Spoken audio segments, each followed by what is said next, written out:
So I've just moved these fish from an old, very old little fish tank, and we've just moved them into a nice big tank. Now when you're buying a beautiful new tank like this, I really encourage putting a bit of thought into aquascaping, just getting some decorations that are really going to look good. Now the way that I do that is if you just watch a whole bunch of videos on our channel, Majestic Aquariums TV, then if you find a tank that you really like the look of, then just email me a link to that video so we can look at what's in it. So you don't need to recreate the wheel. You can just find a tank that you like the look of and then steal all their ideas. Now, as far as this tank's concerned, these fish have just been put into the tank. So we have added some good bacteria to the tank. It is important that you keep the good bacteria in the fridge once you open it. So you just grab the fridge, whack a dose of that in, repeat dose every once or twice a week. That'll make sure that there's some good bacteria in the water for the fish, because it's a brand new filter. So right now there's no good bacteria in the system at all for the fish. So that's why it's really important to keep the feeding really low. For the next 2 days I wouldn't feed them anything, and then for the next 2 weeks I'd keep the food really low. And then I'd bring a sample of water down to the shop about once a week at least, and get us to check on the water, because these fish have all been added with no good bacteria to break the waste down. So therefore we could end up with an ammonia spike. If we do end up with an ammonia spike, it's very easy to fix. We just put some Prime or similar products in that'll detoxify the ammonia.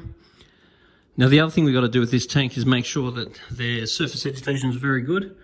So there's a couple of power heads in here. We can make sure there's good surface agitation. The glass doesn't look clear because there's micro bubbles all over it, because it's a new tank. That's normal, it'll go away real quick.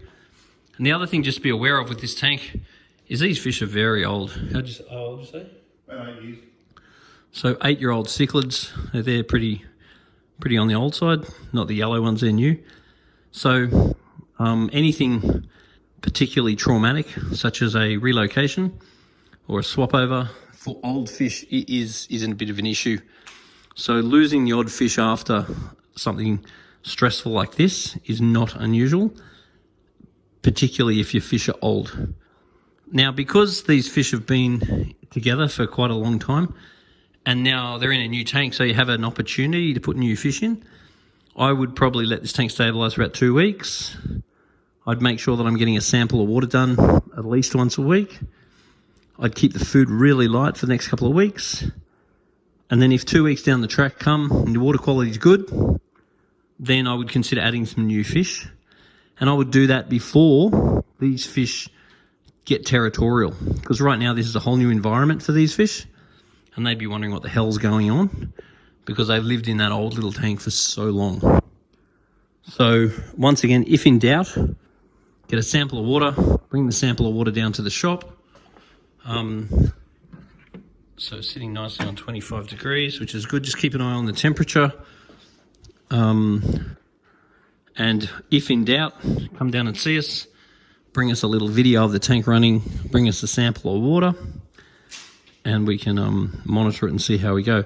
So moving forward, we want to use a gravel cleaner, do a bit of a quarter water change at least once a month. When you're doing the water change, because the sand's quite fine, you want to keep the sand nice and thin, and you want to pinch the hose so the sand spins around and the dirty water comes out and the sand falls back down. You pinch the hose to slow the flow down. It's got a nice big canister filter in here. Now that canister filter, you're going to want to clean that about once a month by taking it out and cleaning it all in water from the fish tank, not water from the tap. And make sure that if you're using tap water, you're putting your water ager in it. Because of this sand, the chances are your KH is going to be okay, so you're probably not going to have to add carbonate. But I would also add a little bit of GH salt, because the GH salt is going to massively increase the immune system of these fish. Anyway,